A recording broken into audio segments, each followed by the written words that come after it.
March 1943. Warsaw, German-occupied Poland.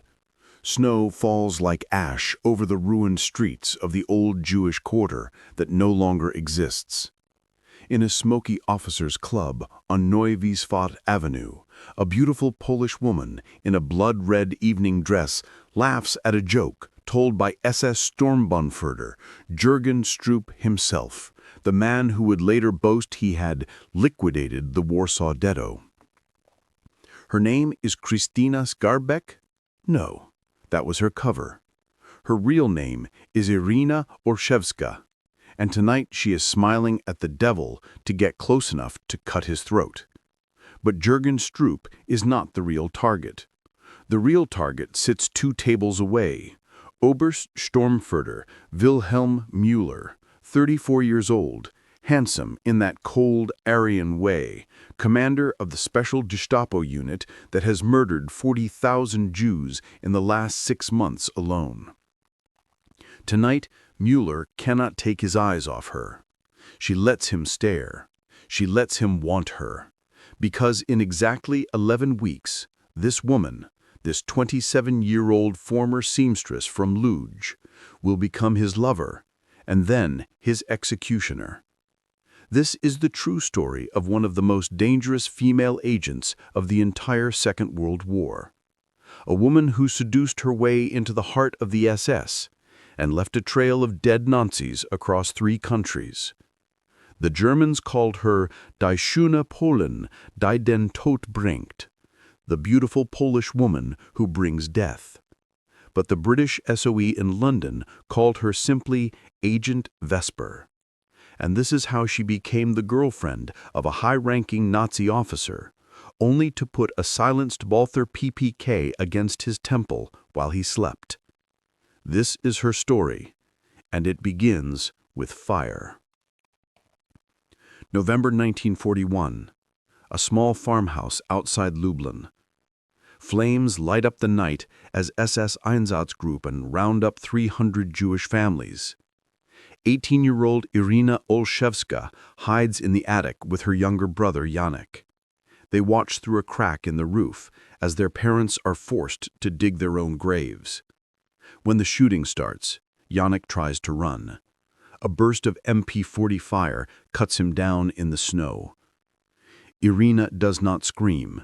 She only whispers one sentence that will define the rest of her life. I will make them pay, with interest. 2 weeks later, she walks 180 kilometers through snow and checkpoints to reach Warsaw. There she finds the Polish underground, Armia Krajowa. They test her. They send her to deliver a package to a Gestapo safe house on Ala Uzdowski Avenue. She delivers the package. It explodes, killing 11 Gestapo officers.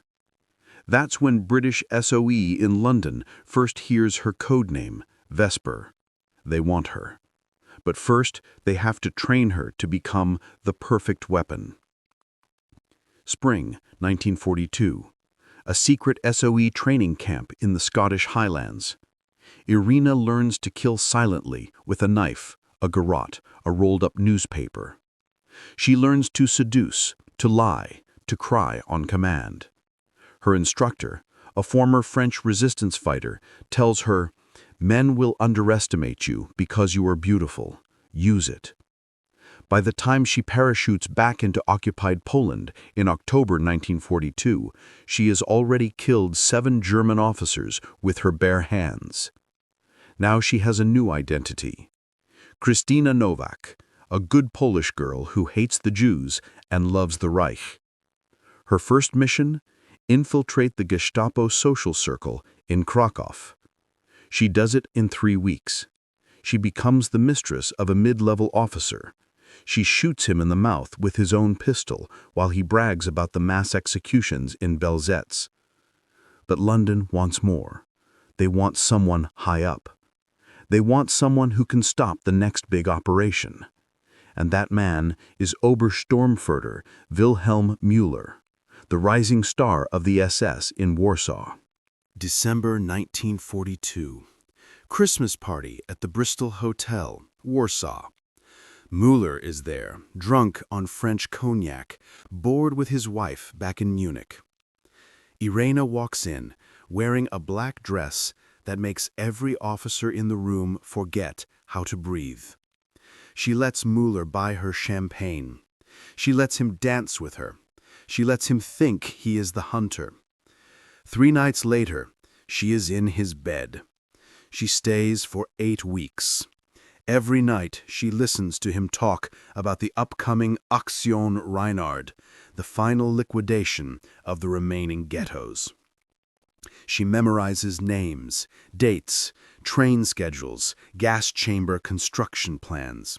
And every night she lies in the arms of a man who smells of cologne and death, until the night she is ready. February 1943. Müller wakes up with a .22 caliber bullet in his brain. Irena is gone before the blood cools. She escapes Warsaw on a coal train heading east. She kills 2 guards on the way. When she reaches London in June 1943, Winston Churchill himself reads her report. He says only one thing: give that girl whatever she wants. But Irena wants more. She wants to go back, because the war is not over, and she still has a list. Autumn 1944. Paris has just been liberated, but Irena is not celebrating. She is in a safe house in Lyon, France, and she has a new target: SS Oberfuhrer Karl Oberg, the butcher of Paris. This time she becomes Christine Leblanc, a French collaborationist's widow who lost everything to the Allies. She meets Oberg at a black market nightclub in Montmartre. 3 months later, she is living in his villa outside Paris. She poisons his wine with thallium. He dies screaming as his hair falls out in clumps. January 5, 1945. Irena's final mission. A high-ranking SS doctor in Berlin who is experimenting on twins in Auschwitz. She becomes his secretary. She puts cyanide in his coffee. On the same day, the Red Army is only 70 kilometers from the city. April 30th, 1945. Berlin is burning.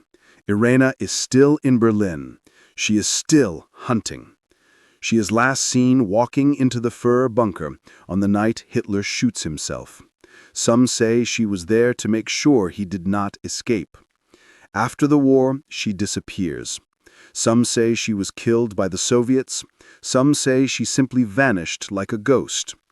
But in the files of MI6, there is only one line about her final report: Agent Vesper, mission accomplished. She became a Nazi officer's girlfriend to kill him. And she did it again and again. She never missed. She never hesitated. She never forgave. This was the woman who walked through hell in high heels and left footprints in blood. She was the most dangerous woman in Europe between 1941 and 1945. And her real name was Irena Sendlerova? No, her real name was never revealed, because legends don't need real names. They only need enemies, and she had plenty. This is the true story of the woman who seduced the devil and made him fall.